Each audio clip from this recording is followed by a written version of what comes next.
बंधुगण ग्रीष्म ऋतु मानकरे आंब प्रचुर मात्रा रे मिलता है एवं आंब खाइबा को काहाकू बा पसंद नुहे प्रायतः समस्ते आंब खाइबा को पसंद करि थांती।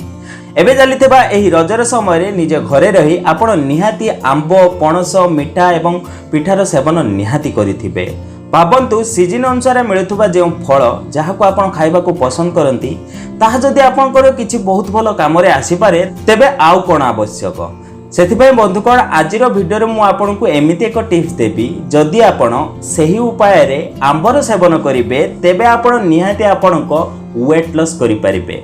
हां बंधुगण 5 केजी पर्यंत आपनको वेट लॉस आपण निहाती करि परिबे केवल आंबर सेवन करी। तेबे चलंतु जानिबा आंब को आपण केमिति सेवन कले आपनकर वेट लॉस होई थाए। आजिर एही स्मूथी बा ड्रिंक टी जहाँ मु आपनको एबे बनेबा सिखेबी ताहा खाइबा को बहुत टेस्टी होई थाए। ता सहित यह बहुत अधिक हेल्दी होई थाए। जदि आपनको वेट लॉस करबा को चाहुचंती तेबे आजिर एही वीडियो टी को शेष पर्यंत निहाती देखंतु। तेबे समय विलंब न करी आसंतु जानिबा आपनको वेट लॉस पई मैंगो स्मूथी केमिति बनेबा। किंतु ता पूर्व मु आपन माने कहि रखबी जदि आपन माने ए जे हम चैनल को सब्सक्राइब कर नाहंती तेबे तळे थिबा सब्सक्राइब बटन ऊपर क्लिक करी हम चैनल को सब्सक्राइब कर नियंतु एवं पाखते नोटिफिकेशन बेल ऊपर निहाती क्लिक करंतु। एहा द्वारा हम जे नूतन वीडियो अपलोड करू ता नोटिफिकेशन आपन माने प्रथम पाइ परिबे एवं हम चैनल माध्यम रे बहु किछि सिखण जिंस आपन माने सिखिबा को पाइबे। बंधुगण आजिर एही वेट लॉस रेमेडी को बनेया पई आपनको एक मीडियम साइज रा आंबर आवश्यकता पड़िबो। आपण प्रथमे आंबर चोपा काढ़ी दियंतु। देखंतु बंधुगण एही परि भाबे आपण आंबर चोपा को काढ़ी नियंतु। आंब विटामिन्स एवं मिनरल्स रे भरपूर होइता है सेति पय आपण को चिंता करिवार आवश्यकता नाही। यह आपण शरीर को कौन प्रकार क्षति पहुंचाई न थाए किंतु कौन भी जिनिस को अधिक मात्रा सेवन करने द्वारा ताहा हम शरीर पर क्षतिकारक हो पारे। सेथिपय बंधुगण आजिर एही वेट लॉस होम रेमेडीज को बनेया पई आपण आधा कप मात्रा रे आंब नियंतु। देखंतु मु एठारे आधा कप मात्रा आंब नेइची। आधा कप अर्थात आपण गोटे मीडियम साइज आंब नै परिबे। एठारे मु बड़ आंब टे नेइथिली सेथिपय मु अल्प एथरु काढी नेली। एबे बंधुगण आपण एहाको एक ग्राइंडिंग जग को नै जांतु। एबे एहाको आपण 1 मिनिट पर्यंत ब्लेंड कर नियंतु। तेबे चलतो एहाको भलो भाबे ब्लेंड कर देबा। एबे देखंतु बंधुगण आम आंब केते सुंदर भाबरे ब्लेंड होई गला। बंधुगण वेट लॉस करिया पय आजिर मु जे मैंगो स्मूथी बनाउ अछि सेतरे मु फाळे आंबर प्रयोग करू अछि। फाळे आंबर चोपा काढी ताहाको भलो भाबे ब्लेंड कर देली। एबे आपनको एथि पय द्वितीय सामग्री आवश्यक ताहाटे क्षीर। बंधुगण आधा ग्लास रु कम क्षीर एथिरे मिसांतु। एठारे मु सीझा क्षीर प्रयोग करूची। अधिकांश लोक स्मूथी को कंचा क्षीर मध्य बनै थांती। मते एठारे हेल्थ एवं तास टेस्ट मध्य ध्यान रखिबा को पड़िबो सेथि पय मु एठारे सीझा क्षीर प्रयोग करूअछि। या संपूर्ण गाय क्षीर प्रयोग मु एथिरे करिअछि। तृतीय सामग्री आमे एथिरे मिसेबा ताहाटे हनी बा महू।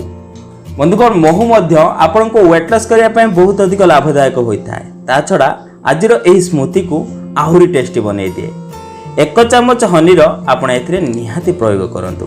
जदि आपनको हनी भलो लागे नाही बा हनी रो टेस्ट आपनको भलो लागे नाही तेबे आपण हनी को स्किप करि परिबे। हनी न मिसले भी चलिबो।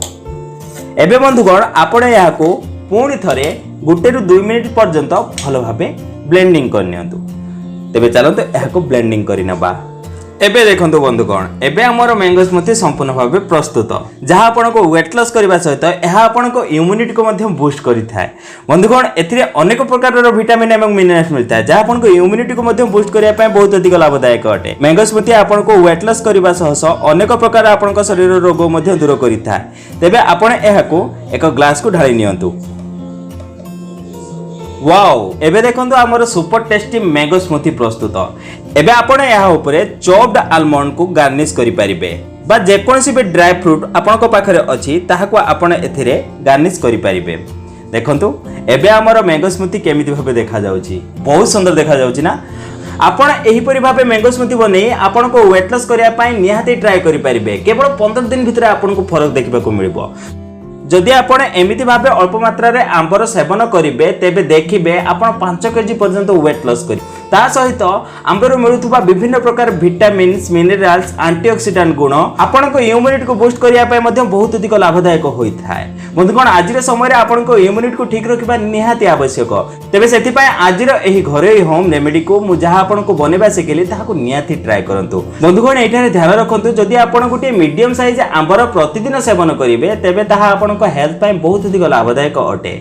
जदि आपण ताठू अधिक आंब बा बेसी आंबर सेवन करंती तेबे ताहा आपनको स्वास्थ्य पय क्षतिकारक होई पारे। स्वास्थ्य पय कोन क्षतिकारक होइताय एमितिरे आंब खाइले सहजरे पाचन होई जाय। तथापि जदि आपण अधिक मात्रा रे आंबर सेवन करंती तेबे आपनको कॉन्स्टिपेशन भली समस्या भोगिबाकू पड़ी पारे।